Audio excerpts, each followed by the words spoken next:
all of you watching.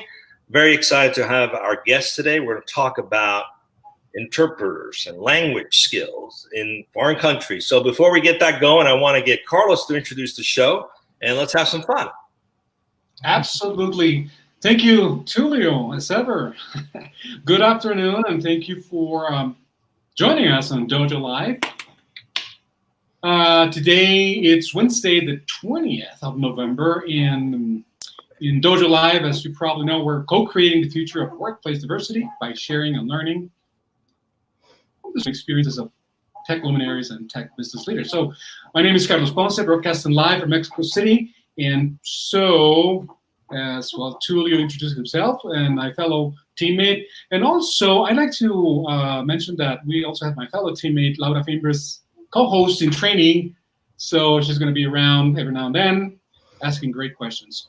Today, we're going to be talking about 5G interpretation. And in other words, well, in a world where technology is improving at the speed of light, leading us to the era of 5G, what are the skills interpreters need to improve and focus on in order to make a difference?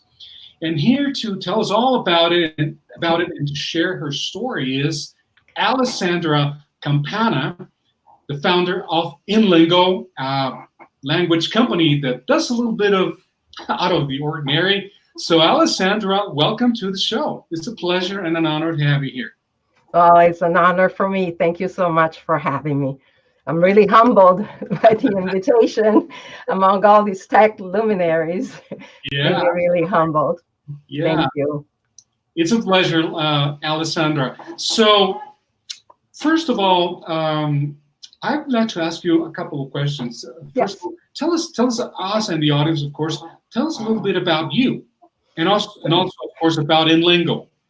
Let's start with that. Of course.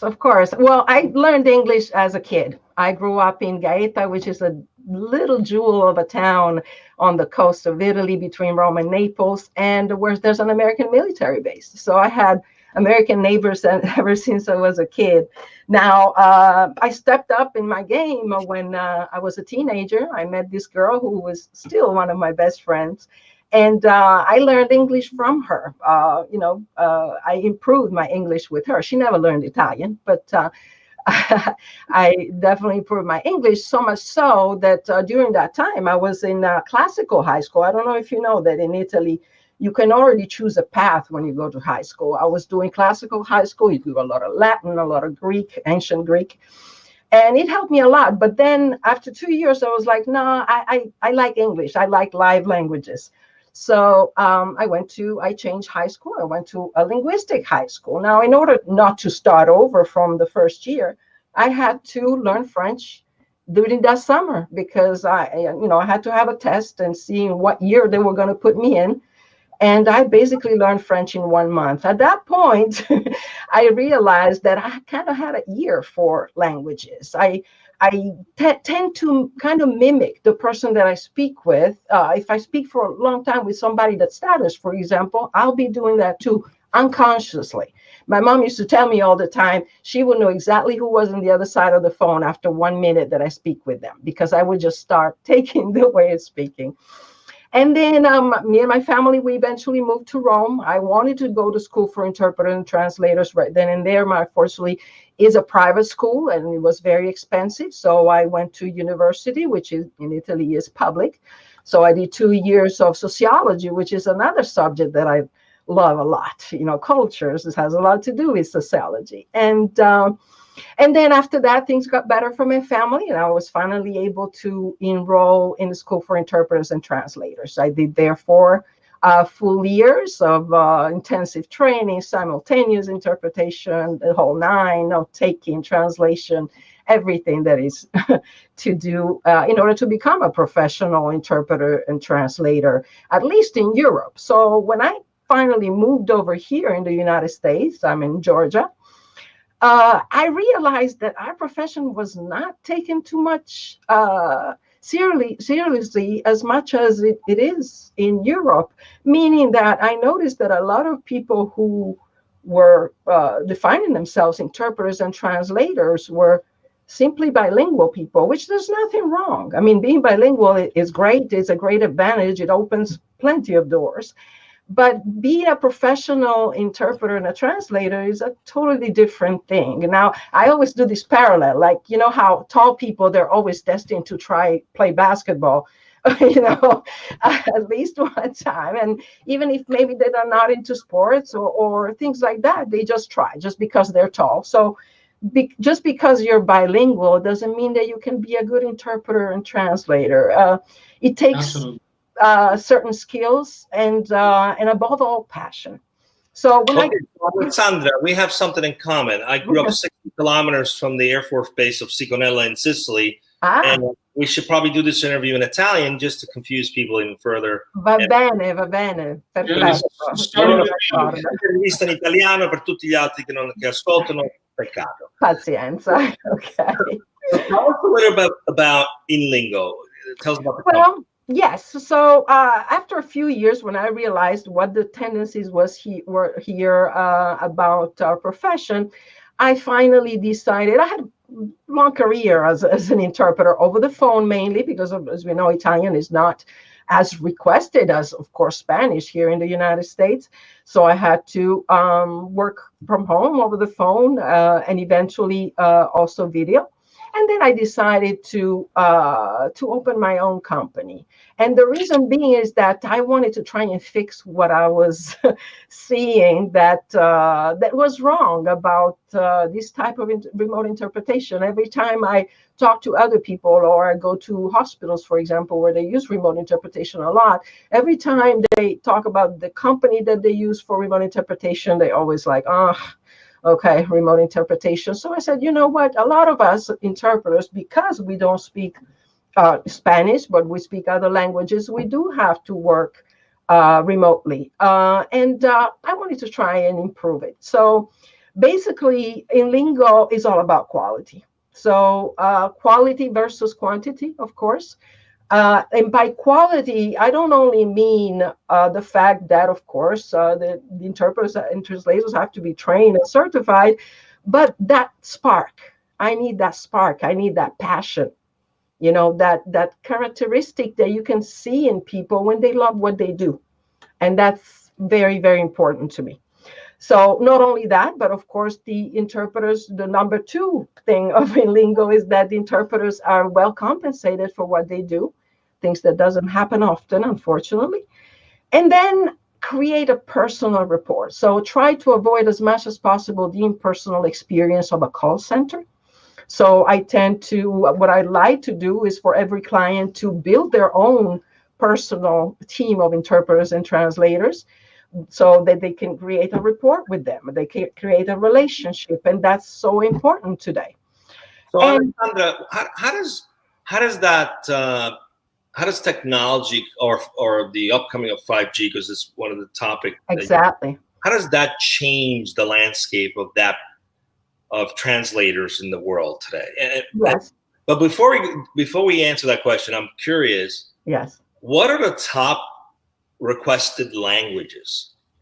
Well, worldwide or in the United States? Because they vary depending. Well, I'm just curious. Where are most of the requests? Is it English people from these states going to foreign countries, or is it foreigners coming here? I'm curious what the mix looks like. Well, that's a long conversation. It's well, of course, if you work here in the United States as an interpreter, then you will have foreigners coming into the country for different reasons. It can be, for example, I can tell you my experience. You know, the Italians, they come on vacation, or the Italians, for example, the experience that I have that was beautiful for me was that a lot of calls were from the area, the New Jersey area, where there's a lot of immigrants from Italy from the old days, and they're people of age that kind of forgot Italian and then never really learned English. So they created their own little language. They would Italianize American words and Americanize Italian words. And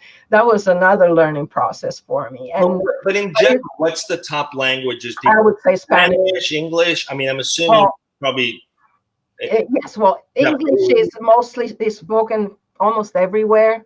you go, you always find, and I always, my American friends in Italy saying, everywhere we go, we're spoiled because there's always somebody that speaks English. Right. So, but Spanish, I would say definitely Spanish. Right.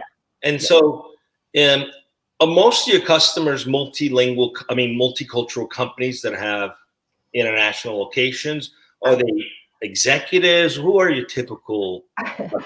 Yes, there are, sounds like a joke. There's a company, one of my favorite clients is, there's one representative in Italy, one here in the United States, and one in China. And so I have to deal and help with understanding not only, the conversation that they help interpret during the conference calls that we do, but also the cultural aspect behind it. Like just to give you a little hint, a little example, whenever the representative from China has to intervene, it's his turn to speak and say what he has on his mind, he always wastes those few extra seconds to talk. And it leaves like those awkward moments where like, okay, did he hear the question? Is he following, or he got distracted? But no, it's simply a way they have of doing things. They think that we talk one upon each other. So that we talk too much, that we interrupt. So they have the habit, and for them it's just politeness, to wait those few extra seconds and make sure that everybody said what they had to say before they start speaking. And that's, one little thing that can be interesting.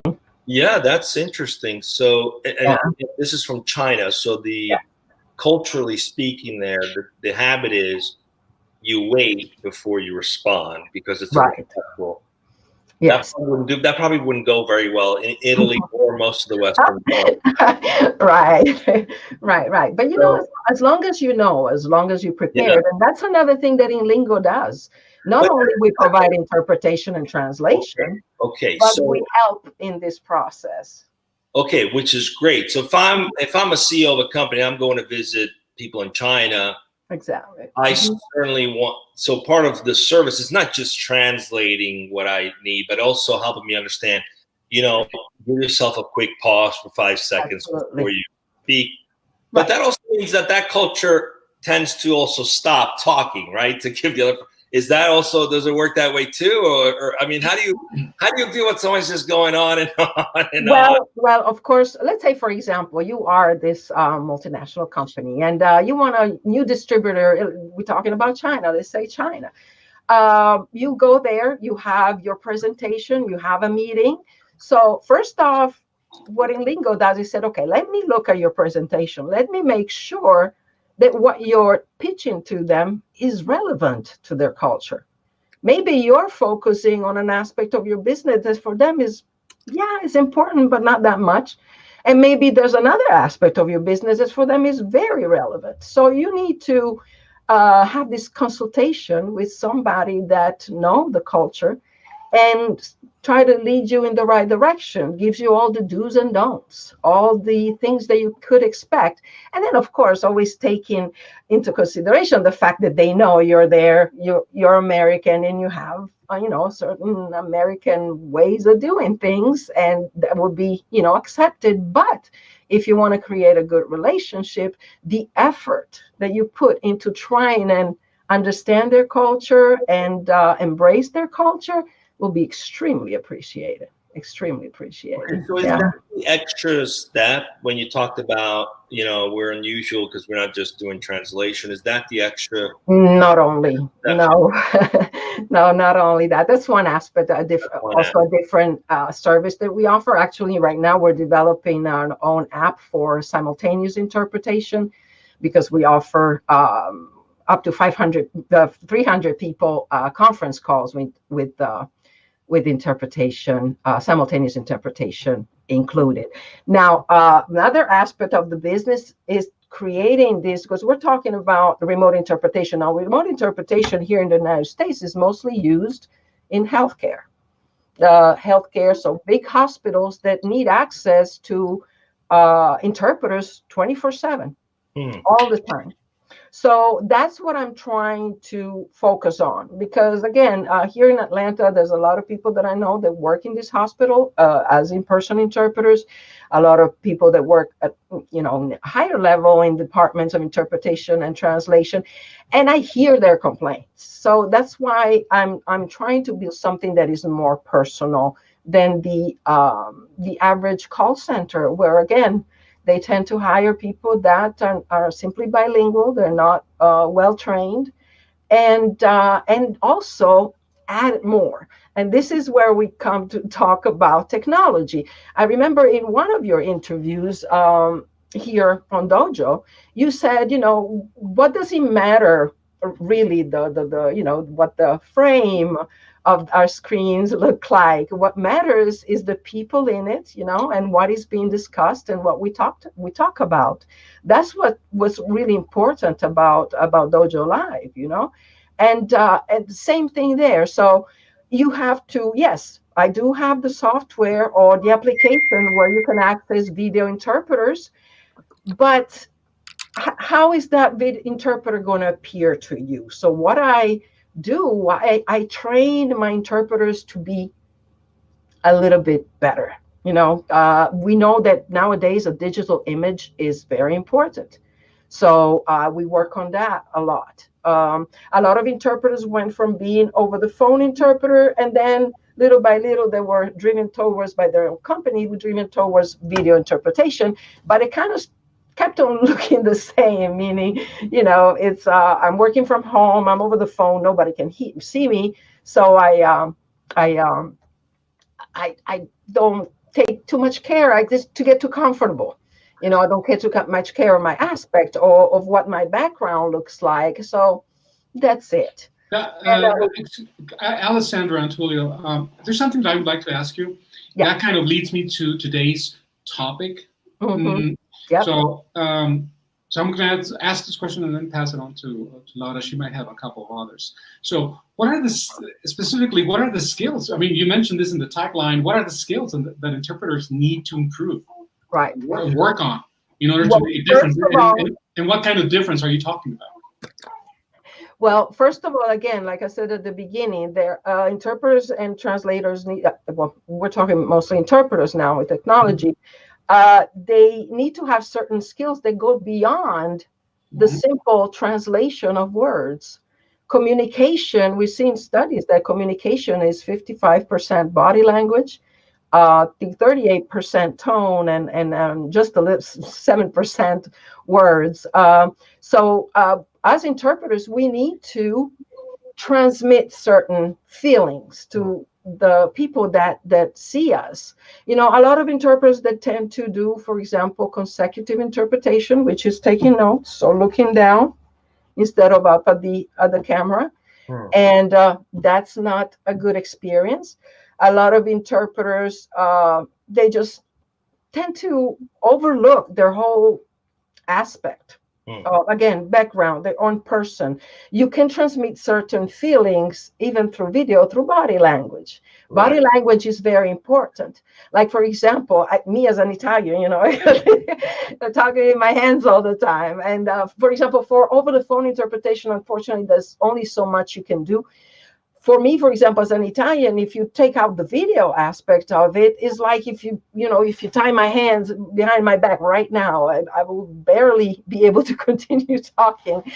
But with the video, there's so much more than you can do. Usually in the healthcare industry, for example, you have to show compassion. You have to show that you care, that you're there. So there are certain things that you can do with your body that will make the person feel that way. Or detachment. If you're in the legal interpretation or with business, you have to show detachment. So there are a lot of things that can be learned, and not only that you can work on yourself, but that you can see with others. If you know body language, you'd understand. And in a business meeting, I'll be able to say, in chat, like, in chat, he's saying, yes, you're explaining this, but he does not look like is very interested in what you're saying right now. So maybe change subject, or, Doesn't that kind of answers a question that was rolling in my head about. Yes. I was in Russia in April, and I was using Google Translator, which is like a good way to quickly talk into it and have talk to the other person. But it's very impersonal, and it's like a machine, right? So yeah. I was curious about the application of how you work and how technology comes into play. So how does that work? If I in healthcare, I go to a hospital and I need a translator, do they use their phone and do a video call? How do you provide the service today? It depends. In today's tech, format, if you will. Absolutely. First of all, let me correct you.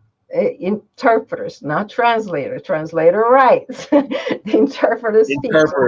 We're very keen on that. But what happens is, okay, you're at the hospital, you only speak Italian. Guess what happened? They will see if there's a nurse. Usually there are tablets on nurses' stations. If there's one available to them right then and there, depending on how urgent is the matter, they can just click. It's an application. They can just click, select the language, and they reach the video interpreter. If that's not possible, they reach a phone, so they can dial a number where they can speak with the interpreter. Or, for example, let's say you are in a situation where you're a female, okay, and you hurt yourself really bad, or you were a victim of violence. You may not want to be able to be seen, so you don't want the video option, but you can ask the patient if they want video or audio only, and they can also select either male or female interpreter. So that's how it happens. Wow, that's amazing. Yeah. So that's your focus, is the healthcare space. Is that it? No, not really. No, okay. It's not the healthcare. Healthcare, yes, absolutely. There's a need for companies that do the work in a different way. But also business. I love the business part of it. I love to add to be able to add that know-how, be able to explain. For example, of course, for as far as I'm concerned, is for Italy. If anybody that has to do business with Italy, I'm the person to go to. Of course, I have other colleagues that do the same. I love that aspect. I love to be able to guide, for example, an American company to do business in Italy the proper way, the right way. We all know that, the first impression is what matters. We have apparently 7 seconds to give a good impression. So if you go there, sometimes people think that Americans are a little arrogant, and they think that everywhere they go, they can just be themselves and they're right. It's not like that. No. Okay. But the thing is, if they make you, they see you make there's just this much effort, they right. So let's talk about that a little bit. What is the value that has in terms of being able to build trust? For example, if you're an executive traveling to another country, right, and you want to reach your audience, not just with the words, but actually convey feeling and convey emotion, right. Which what I'm hearing is part of the interpreter's job, is to not just convey words, but also convey them in a way that the people receiving those words can relate within their confined a proper way to do things in that culture. So, right, in your experience, how far does that go in being able to build trust, for example, with employees, where someone's come in and taken the extra step to not just be heard, but actually be felt? Well, you have, again, you have to try to understand the culture. I'll give you an example. And again, I can only give you examples for Italy more in depth, because that's my area of specialties. Of course, other interpreters for other languages will be able to give you more precise answers for their country of origin. I have a client that has been communicating using Google Translate, and one day he sent me this email. He's all frustrated, saying, okay, I have this client in Italy. He's not responding. Why is he not responding? Can you please make sure that this is translated correctly? And I said, it's not the translation that much. It's how you put the translation together. Meaning, most culture, Mediterranean cultures especially, when other cultures as well, South America, I'm assuming as well, they give to the personal factor more importance than business. So you cannot start an email talking about strictly business. If you haven't heard from them in a while, you talk, this guy had this much business, this much small talk, and then the conclusion with the recap of what he needed. So I said, you just have to change it around. Do this much small talk and ask about a family, because you know each other. You met, your families met, and they came over here, you went over there. So ask more about that, and then in closing your email, just mention what really the email is about, and that will not give you the chance to have to recap, because the last thing that you mention is business. So yeah. Great. Alessandra, we're coming up on time, but I do want to give our co-host in training, Laura, a chance to ask. Yes. She does have a question for you. So Ruben, if you can patch her through and have her ask the question, that'd be great. Ruben went to lunch. Okay, well. Sorry, can you repeat that? Just have Laura ask her question. She has a question for Alessandra. Hi, Alessandra.